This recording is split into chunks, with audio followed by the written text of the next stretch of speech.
Hi friends, നമസ്കാരം. നമ്മുടെ ഇഷ്ടവിശേഷങ്ങളായ പവിത്രത്തിന്റെ ഒരു അടിപൊളി വിശേഷമായിട്ടാണ് വന്നിരിക്കുന്നത്. അപ്പൊ എല്ലാവർക്കും നല്ലൊരു ദിവസം ആശംസിച്ചുകൊണ്ട് തന്നെ നമുക്ക് വിശേഷത്തിലേക്ക് പോകാം. അപ്പൊ തുടങ്ങുമ്പോൾ തന്നെ കാണുന്നത് വിക്രം അമ്മേ അമ്മേ എന്നൊക്കെ വിളിച്ചോ അലറി വിളിച്ചുകൊണ്ട് ഇങ്ങനെ കയറി വരുന്നതാണ് കേട്ടോ. അപ്പൊ കയറി വന്നപ്പോഴത്തേനും എല്ലാവരും അങ്ങോട്ടേക്ക് ഇറങ്ങി വന്നു. അപ്പൊ വിനായകനും അതുപോലെ തന്നെ വിഷുവും ബാക്കി എല്ലാവരും തന്നെ ഉണ്ട് കേട്ടോ. അപ്പൊ അമ്മയൊക്കെ കൂടെ ഇറങ്ങി വന്നപ്പോഴത്തേനും, എന്താടാ നിന്റെ കയ്യിൽ എന്താ പതിവില്ലാത്തൊരു ബാഗ്, എന്താ അതില്, അവളെവിടെ എന്ന് ചോദിച്ചോ. ഞാൻ കേട്ടതൊക്കെ സത്യമാണോ വിക്രം? ആദ്യം അമ്മ ചോദിച്ചൊരു ഉത്തരം പറ. പിന്നെ അവളെവിടെ എന്ന് ചോദിച്ചോ. അവള് നിന്റെ പുറകിൽ ചെന്ന് നിന്റെ ഷർട്ടും മുണ്ടും ഒക്കെ കുത്തിച്ചതച്ചോണ്ട് നിപ്പുണ്ട്, നീ ചെല്ല എന്ന് പറഞ്ഞു. അപ്പൊ വിക്രം നിക്കട അവിടെ എന്ന് പറഞ്ഞുകൊണ്ട് കമല പുറകെ ചെല്ലുകയാണ്. പക്ഷേങ്കില് വിക്രം നേരെ പോകുന്നത് നമ്മുടെ വേദയുടെ അടുത്തേക്ക് കേട്ടോ. വേദ ഇങ്ങനെ ഷർട്ടൊക്കെ ഇലക്കിക്കൊണ്ട് നിൽക്കുന്ന സമയത്ത് ആള് ഭയങ്കര സ്പീഡിലൊക്കെ ഇലക്കാണ് കേട്ടോ. എന്താടി എന്നോടുള്ള ദേഷ്യം തുണിയോട് തീർക്കാണോ എന്ന് ചോദിച്ചോ. ദേഷ്യമല്ല, എക്സ്പെക്ടേഷൻ. എന്താ? ആ ഇന്നേ തുണി എന്റെ കയ്യിൽ ഇരിക്കുന്നത് പോലെ ആണ്, തന്നെയും കിട്ടുമല്ലോ എന്നൊന്ന് ഞാൻ വിചാരിച്ചു പോയതാ, അത്രേ ഉള്ളൂ. എന്താ മതിയോ? ഡി എന്ന് പറഞ്ഞു ഈ തുണി വാങ്ങിച്ച് വലിച്ചെറിയാണ് കേട്ടോ. എന്നിട്ട് ഇങ്ങനെ നിൽക്കുന്നു. എന്നിട്ട് കയ്യിലിരുന്ന ബാഗും എടുത്ത് ആ കൂടത്തിൽ ഒരൊറ്റ ഏറ് വെച്ച് കൊടുത്തു. എന്നിട്ട് ഇങ്ങനെ നിൽക്കുവാണ്. എന്താ നോക്കണ്ട, നിന്റെ അച്ഛൻ ജസ്റ്റിസ് ശങ്കരനാരായണൻ കൊടുത്തയച്ച പൈസ തന്നെയാ ഇത് എന്ന് പറഞ്ഞു. അപ്പൊ ഒന്ന് ഞെട്ടിപ്പോയിട്ടോ വേദ. സ്വന്തം മകൾ ഒരു സാധാരണ വീട്ടിൽ കിടന്ന് നരകിക്കുന്നത് കണ്ട് നെഞ്ചു പൊട്ടി ഒരു പാവം കോടീശ്വരന്റെ സംഭാവന, അങ്ങനെ ഒരു ദിവസം മതി ഇത് എന്നാ അത് പോരെ എന്ന് ചോദിച്ചു. അപ്പൊ മിണ്ടിയില്ല. വേദയ്ക്ക് അത് സങ്കടമായി പോയി കേട്ടോ. ഇത്രയും നല്ല നിലയിൽ വില പേശുമ്പോ ഞാനൊരു എന്താ പറയാ ഒരു മര്യാദ ഉണ്ടാവുമെന്നാ ഞാൻ വിചാരിച്ചത്.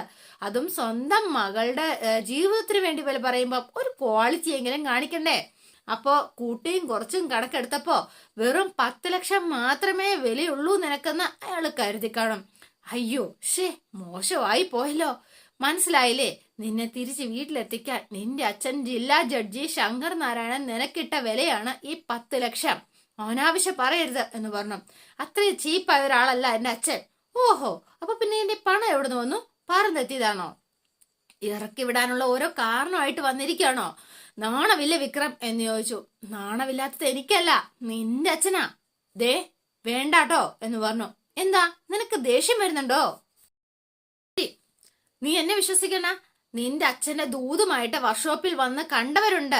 ദാ നിൽക്കുന്നു ഇടനിലക്കാരനായിട്ട് എന്റെ ചേട്ടൻ, സാക്ഷിയായിട്ട് ദാ ഇവളും ഈ രാധ എന്ന് പറഞ്ഞ് കാണിച്ചു കൊടുക്കാണ് കേട്ടോ.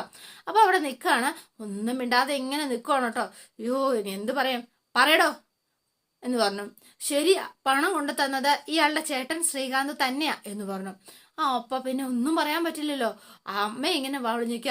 വിക്രമേട്ടൻ വരുന്നതിന് മുൻപ് തന്നെ ഞാൻ ഈ കാര്യം അമ്മയോട് പറഞ്ഞിരുന്നോ, ഈ പണവുമായിട്ട് നാട് വിട്ടു പൊയ്ക്കോളാനാ പറഞ്ഞത് എന്ന് രാധയും അവിടെ നിന്നും വേദയോട് ഇങ്ങനെ പറയാണ് കേട്ടോ. അപ്പൊ കാര്യങ്ങളൊക്കെ മനസ്സിലായി കേട്ടല്ലോ. ഇനി നിനക്ക് ആരെ പറഞ്ഞാ വിശ്വസിപ്പിക്കേണ്ടത്? എടി വേതാളവേ, ഞാൻ ഗുണ്ടയാ, അടിയും ഇടിയും വഴക്കും ഒക്കെ ആയിട്ട് നടക്കുന്ന ഒരു തെമ്മാടിയാ. പക്ഷെ ഒരു പെണ്ണിന് ഇങ്ങനെ പരസ്യമായിട്ട് വിലയിടാൻ മാത്രം ഒരു നീചനല്ല ഞാൻ കേട്ടോ എന്ന് പറഞ്ഞു.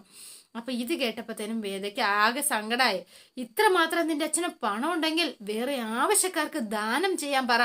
പക്ഷെ വിക്രമിനെ വിലക്കെടുക്കാൻ അയാളുടെ പണം അത് പോരാതെ വരും, അത് നീ മനസ്സിലാക്കിക്കോ എന്ന് പറഞ്ഞു.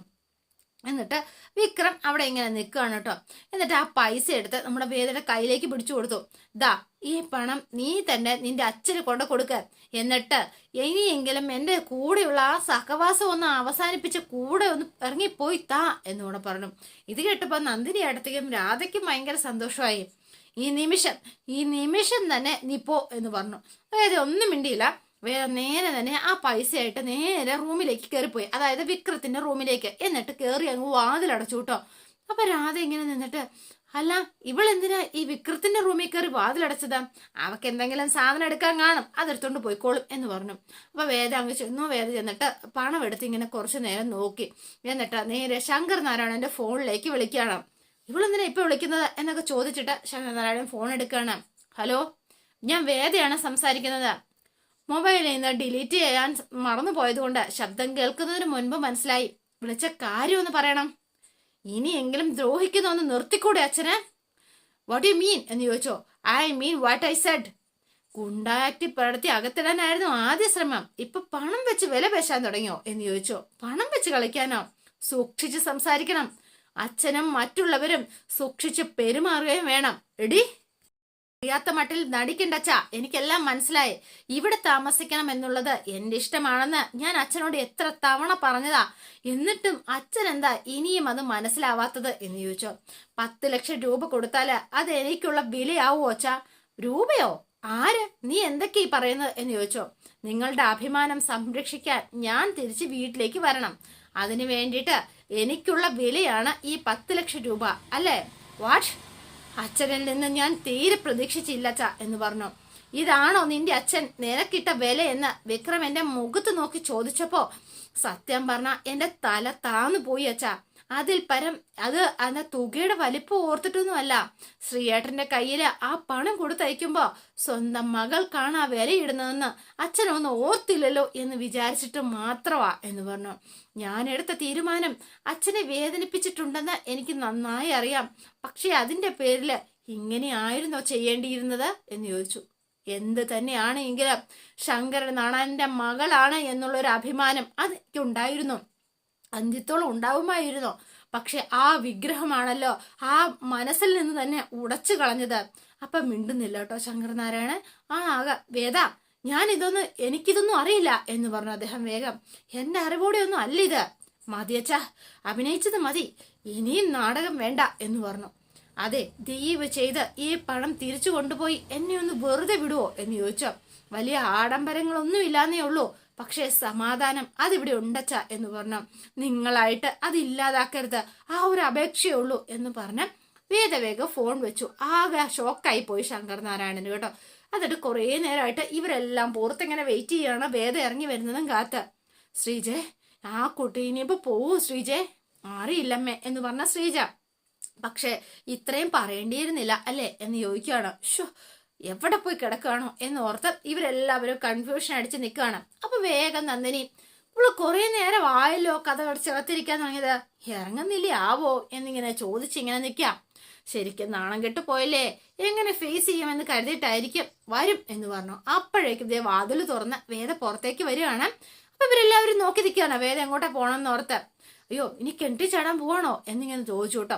അപ്പൊ വേഗം തന്നെ ഇറങ്ങി വന്നപ്പോഴത്തേനും വിക്രം പറഞ്ഞു, തനിയെ പോണ്ട, ഞാൻ കൊണ്ടേ ആക്കാമെന്ന്. ഒന്നും മൈൻഡ് ചെയ്തില്ല. ആള് ചെയ്തോണ്ടിരുന്ന ജോലിയിലേക്ക് തന്നെ പോയി നേരെ ചെന്ന് തുണി എടുത്തിട്ട് അലക്കി വിരിക്കാനായിട്ട് പോവാണ്.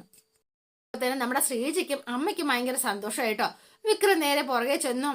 എടേ, നിന്നോട് പറഞ്ഞത് കേട്ടില്ലേ, വേഗം പുറപ്പെടാനാ പറഞ്ഞത്. എവിടേക്ക്? നിന്റെ വീട്ടിലേക്ക്. അപ്പൊ ബോധമില്ലാത്ത എനിക്കല്ല, നിങ്ങൾക്കാണ്. ഇതാണ് എന്റെ വീടെന്ന് ഞാൻ നിങ്ങളോട് ആദ്യമായിട്ടാണോ പറയുന്നത്? അല്ലല്ലോ. അപ്പൊ ഇത് കേട്ടപ്പോ ഭയങ്കര സന്തോഷത്തിൽ രണ്ടുപേരുണ്ട്. അതെ, എന്റെ മുമ്പിൽ വെച്ചാ നിന്റെ ചേട്ടൻ എന്ന് പറഞ്ഞുകൊണ്ട് രാധ അങ്ങോട്ടേക്ക് വന്നു. മിണ്ടരുത്, എന്റെ ഭർത്താവും അവളുടെ അളിയനും തമ്മിലുള്ള കാര്യമാണ്. അതിനിടയ്ക്ക് നീ ഓട്ടം പിടിക്കാൻ വരണ്ട രാധേ എന്ന് പറഞ്ഞു. രാധ മിണ്ടിയില്ല, അക്ഷരം മിണ്ടാതെ രാധ അവിടെ നിന്നു കേട്ടോ വേദയുടെ ആ ഒച്ചയില്. അപ്പൊ വേദയുടെ വാ അടഞ്ഞു എന്നുള്ള കാര്യം, അല്ല വേദയുടെ അല്ല രാധയുടെ വാ അടഞ്ഞു. എന്താ ഞാൻ പറഞ്ഞത് ശരിയല്ലാന്നുണ്ടോ എന്ന് ചോദിച്ചു. അപ്പൊ മിണ്ടുന്നില്ല. വിക്രം ഇങ്ങനെ ഒന്ന് നോക്കി, ഒരക്ഷരം മിണ്ടിയില്ല. പക്ഷെ എനിക്ക് സംസാരിക്കാലോ. വിക്രമിനെ ഇപ്പൊ എന്താ അറിയേണ്ടത്? നിനക്ക് നാണവും മാനവും ഇല്ലേ എന്നാ ചോദിച്ചത്. ദേ, നിന്റെ അച്ഛൻ കൊടുത്തയച്ച പണമാ ദേ ആ റൂമിലിരിക്കുന്നത്. നിന്നെ അവളെ കാണുന്നത് ഒരു കച്ചവട വസ്തുവായിട്ട് മാത്രാ. ഈ വീട്ടിൽ നീ താമസിക്കാതിരിക്കാനാ അവര് 10 ലക്ഷം കൊടുത്തയച്ചത്. എന്നിട്ടും നിനക്ക് ഇവിടെ നിൽക്കാൻ നാണമില്ലേ? ആ പണവും വാങ്ങി വരാൻ നിങ്ങൾക്ക് നാണം തോന്നിയോ? ഇല്ലല്ലോ. എന്തേ പിന്നെ ഞാൻ എന്തിനാ നാണിക്കണം എന്ന് ചോദിച്ചു തിരിച്ചുള്ള മറുപടി. അപ്പൊ പിന്നെ വിക്രത്തിന് മറുപടിയില്ല. എന്റെ ആവശ്യത്തിന് വേണ്ടിയിട്ടല്ല ഞാൻ ആ പണം വാങ്ങിയത്. അവളുടെ അപ്പ തന്നെ മുഖത്ത് വലിച്ചെറിയാൻ അറിയാഞ്ഞിട്ടുമല്ല. പിന്നെ എന്തേ അത് ചെയ്തില്ല? അത് നിന്റെ ഈ യോഗ്യത എന്താണെന്ന് നിന്നെ തന്നെ ഒന്ന് ബോധ്യപ്പെടുത്തണമെന്നുണ്ടായിരുന്നു. അതിനു വേണ്ടി കൊണ്ടുവന്നതാ. എന്റെ യോഗ്യതയെ പറ്റി പറയാൻ നിങ്ങൾ തൽക്കാലം ആളായിട്ടില്ല, മനസ്സിലായോ എന്ന് ചോദിച്ചു. അപ്പൊ മിണ്ടുന്നില്ല കേട്ടോ. ഇങ്ങനെ നിന്ന് കുറച്ചു നേരം. അയ്യോ, എന്താ പറയുന്നതെന്ന് അറിയില്ലല്ലോ. പിന്നെ ഈ കഴുത്തിൽ ബലമായ താലി കെട്ടിയപ്പോ നിങ്ങൾ ചെയ്ത അതേ അതിക്രമമാണ് ഇന്ന് അവര് പണം കൊണ്ട് നേടിയെടുക്കാൻ നോക്കുന്നത്. അത്ര മാത്രമേ ഉള്ളൂ. രണ്ട് കൂട്ടരും മനസ്സിലാക്കാൻ പോകുന്നത് എന്റെ മനസ്സും എന്റെ ആത്മാഭിമാനവും മാത്രമാണ് മനസ്സിലാക്കാതിരിക്കുന്നത്. എന്ത് ചെയ്യാന്? നിങ്ങൾ വരാൻ പറയുമ്പോ വരാനും പോവാൻ പറയുമ്പോ പോവാനും ഞാൻ എന്താ നിങ്ങളുടെ കളിപ്പാവയാണെന്ന് കരുതിയോ നിങ്ങള് എന്ന് ചോദിച്ചോ. ഏത് പബ്ലിക്കിലും വെച്ച് ആരോടും എന്തും കാണിക്കാന്നുള്ള നിങ്ങളുടെ ആണുങ്ങളുടെ ധാർഷ്ട്യം ഉണ്ടല്ലോ, അതില്ലാതാക്കാൻ ഞാൻ നോക്കട്ടെ ആദ്യം, എന്നിട്ടാവാം എന്ന് പറഞ്ഞു. അപ്പൊ രാധയ്ക്ക് അടി കിട്ടിയ പോലെ മിണ്ടോ നിൽക്കുക. അപ്പൊ പിന്നെ എന്റെ ആത്മാഭിമാനം പണയം വെച്ചിട്ടാണ് ഇവിടെ നിൽക്കുന്നത് എന്ന് തോന്നലുണ്ടെങ്കിൽ അത് നിങ്ങൾക്ക് തെറ്റി എന്ന് പറഞ്ഞു. ഇനി അത് ചോദ്യം ചെയ്യാൻ വന്നാൽ ഇനി ഞാൻ ചിലപ്പോ വിട്ടു തന്നൊന്നും ഞാൻ വരില്ല, മനസ്സിലായോ എന്ന് ചോദിച്ചു. അപ്പം എങ്ങനെ നിൽക്കുകയാണ് കേട്ടോ. വേറെ ചിലരോട് കൂടിയാ ഇത് പറയുന്നത്. അപ്പൊ നമുക്ക് നന്ദിനിക്കും കെട്ടിയോനും രാധയ്ക്കും ഒക്കെ മനസ്സിലായേ, ആരും ഇവിടുത്തെ 10 ലക്ഷം രൂപയുടെ പേരിൽ വാശി കാണിക്കുന്നുണ്ട് എങ്കിൽ കോടിക്കണക്കിന് രൂപയുടെ സ്വത്ത് അപേക്ഷിച്ച് വന്ന ഞാൻ എത്ര മാത്രം വാശി കാണിക്കണം, ഒന്ന് പറ എന്ന് പറഞ്ഞു. എന്നിട്ട് ഈ ഷർട്ട് മുക്കി കഴുകി, എന്നിട്ട് അതൊന്ന് ആലോചിച്ച് നോക്കിയിട്ട് ഒന്ന് പെരുമാറിയാൽ മതി, കേട്ടല്ലോ എന്ന് ചോദിച്ചു. എന്നിട്ട് ഈ ഷർട്ട് പിഴിഞ്ഞിട്ട് നേരെ വിക്രത്തിന്റെ തോളയിലേക്ക് അങ്ങ് ഇട്ട് കൊടുക്കുകയാണ്. ഇത് കൊണ്ടുപോയി പിന്നെ ഞാൻ ഇത് ഇന്ന് ചെയ്തു എന്ന് വെച്ച എല്ലാ ദിവസവും ഞാൻ ഇത് ചെയ്യുമെന്ന് വിചാരിക്കുന്നുണ്ടെങ്കിൽ അത് നടക്കില്ല. അവനവന്റെ ഡ്രസ്സ് അവനവൻ തന്നെ കഴുകണം എന്ന് പറഞ്ഞു. പിന്നെ ഈ പ്രായമായ അമ്മയെ ബുദ്ധിമുട്ടിക്കാൻ നിൽക്കരുത്, മനസ്സിലായില്ലേ എന്ന് ചോദിച്ചോണ്ട് വേദ അകത്തേക്ക് പോവാണ് കേട്ടോ. എന്നിട്ട് അവിടെ ചെന്നിട്ട് അമ്മേ, ഒരു കാര്യം, എനിക്കാണെങ്കിൽ അപ്പടി തലവേദന എടുക്കുന്നു എന്ന് പറഞ്ഞു. മോള് വാ, മോക്ക് ഞാൻ നല്ല ചൂട് കാപ്പിയിട്ട് തരാം. അപ്പൊ ശ്രീജേടത്തി പറഞ്ഞു ഞാൻ കഴിക്കാനും തരാം എന്ന് പറഞ്ഞ് ഇവളെയും കൂട്ടി അകത്തേക്ക് പോവാണ്. അപ്പൊ പിന്നെ കുറച്ചു നേരം നിന്നിട്ട് വേദ അകത്തേക്ക് കയറി പോയല്ലോ. അവ നന്ദിനിയും കെട്ടിയവനോട് ഇങ്ങനെ മുഖത്തേക്ക് മുഖം നോക്കും. അയ്യോ, ഇങ്ങനെ അകത്ത് കയറും, നാണക്കേടായില്ലേ. ഇങ്ങനെ നോക്കി നോക്കി ഇങ്ങനെ നിൽക്കുകയാണ് കേട്ടോ. അപ്പൊ ഇങ്ങനെ നിൽക്കുന്ന സമയത്ത് വേഗം തന്നെ പെട്ടെന്ന് നമ്മുടെ രാധ നന്ദിനിയടുത്തി ഞാൻ പോയി വരാട്ടോ എന്ന് പറഞ്ഞ് വേഗം യാത്ര പറഞ്ഞ് രാധ അങ്ങോട്ട് സ്കൂട്ടായി. അപ്പൊ ഇവർ രണ്ടുപേരും മനസ്സോടെ ആണെങ്കിലും അകത്തേക്ക് ഇങ്ങനെ കയറി ചെല്ലുകയാണ്. അകത്തേക്ക് കയറി ചെന്ന ശേഷം അപ്പൊ ചോദിക്കുകയാണ്, എന്റെ പൊന്നു മനുഷ്യ, ഇനിയിപ്പോ എന്താ ചെയ്യുക, ആകെ നാണക്കേടായല്ലോ എന്ന് ചോദിച്ചു.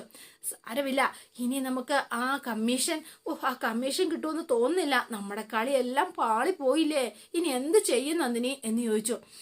പിന്നെ അത് മാത്രമല്ല, ഞാൻ ആ സ്ഥലത്തിന് അഡ്വാൻസ് കൊടുക്കാന്ന് വിചാരിച്ചതായിരുന്നു, ഞാൻ ഈ കയ്യിൽ ഒരു വള വാങ്ങിക്കാന്ന് വിചാരിച്ചതാ, അതൊന്നും നടക്കില്ല എന്ന് പറഞ്ഞ നന്ദിനി. സാരമില്ല, നമ്മുടെ ആ ഗോവ ട്രിപ്പ് എങ്ങനെ നടക്കുവോ, അത് പിന്നെ നമ്മുടെ കുഴപ്പം കൊണ്ടല്ലല്ലോ ഇങ്ങനെ സംഭവിച്ചത്, പിന്നെ ടിക്കറ്റ് ബുക്ക് ചെയ്യുകയും ചെയ്തല്ലോ, ഒരു കാര്യം ചെയ്യാം, നമ്മളെ രണ്ടുപേർക്ക് മാത്രമായിട്ടെങ്കിലും കിട്ടുമോന്ന് ഞാനൊന്ന് ചോദിച്ചു നോക്കാം. എന്ത് ചെയ്യാനാ, ഈ മാരണത്തിനെ കൊണ്ട് ഓരോരോ പൊല്ലാപ്പേ, മനുഷ്യൻ എന്തൊക്കെ കണക്കുകൂടലായിരുന്നു, എന്താ എടുത്തി കണക്ക് കൂട്ടിയത് എന്ന് ചോദിച്ചുകൊണ്ട് ഈ സമയത്താണ് വിക്രമകത്തേക്ക് വരുന്നത്. ഒന്നുമില്ലടാ, ഞാൻ വെറുതെ ഇങ്ങനെ ഓരോ തമാശ പറഞ്ഞ കൂട്ടത്തിൽ ഇങ്ങനെ കണക്കൂട്ടലിന്റെ കാര്യമൊക്കെ ഞാൻ പറഞ്ഞേ ഉള്ളൂ എന്ന് പറഞ്ഞു. അപ്പൊ വിനായകനെ അവിടെ പിടിച്ചു നിർത്തിയിട്ടാ നിങ്ങൾ അവിടെ ഒന്ന് നിന്നേ എന്ന് പറഞ്ഞു.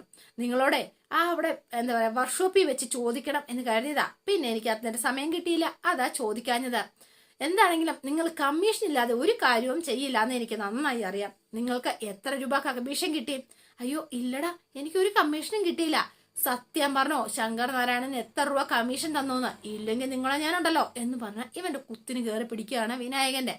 എടോ ചേട്ടാ വിനായക, ദേ ഒരു കാര്യം ഞാൻ പറഞ്ഞേക്കാം, തന്നെ ഞാൻ ശരിക്കും എടുത്ത് പഞ്ഞിക്കിടുവേ.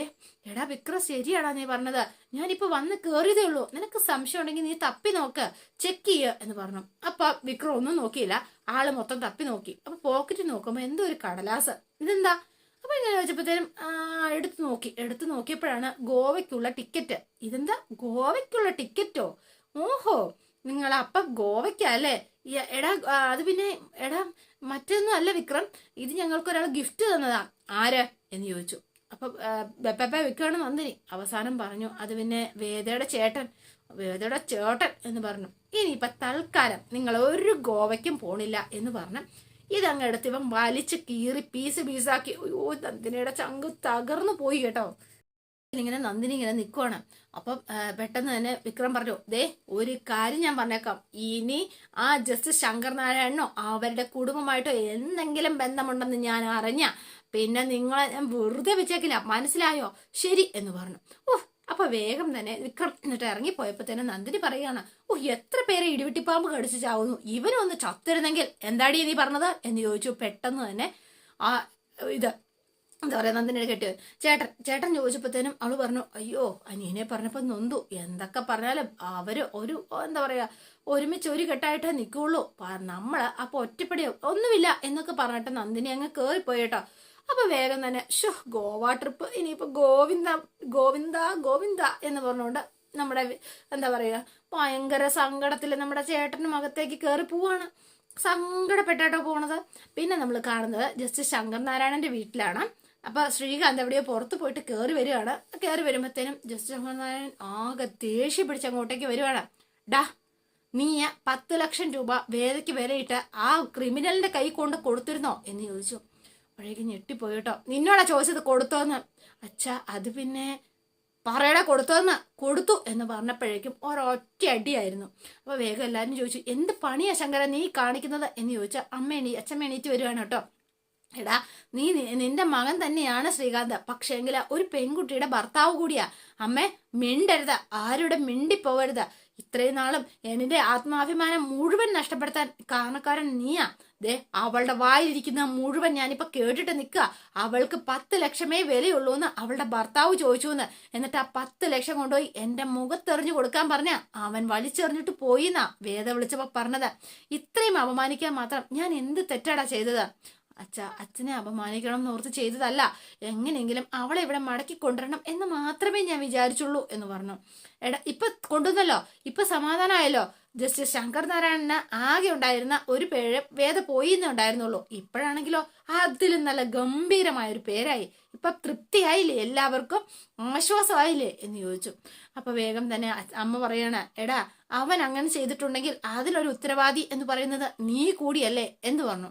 എന്താ ശങ്കരൻ മിണ്ടാത്തത്? അപ്പൊ ആകെ സ്റ്റക്കായി ഇങ്ങനെ നിൽക്കുന്നതോടെയാണ് ഇന്നത്തെ വിശേഷം അവസാനിക്കുന്നത്. നാളത്തെ വിശേഷം ഇതിലും ഗംഭീരമാണ്. അപ്പൊ എല്ലാവരും വെയിറ്റ് ചെയ്യുക. നിങ്ങൾക്ക് ഇഷ്ടപ്പെട്ടുവെങ്കിൽ ലൈക്ക് ചെയ്യുക, ഷെയർ ചെയ്യുക, തൊട്ടടുത്ത് ആ ബെൽ ബട്ടൺ കൂടെ ഒന്ന് ഞെക്കുകയാണെങ്കിൽ ഞാൻ ഇടുമ്പോൾ തന്നെ നോട്ടിഫിക്കേഷൻ ലഭിക്കുന്നതായിരിക്കും. പുതുപുത്തൻ വിശേഷമായിട്ട് എത്താം. Bye and see you again.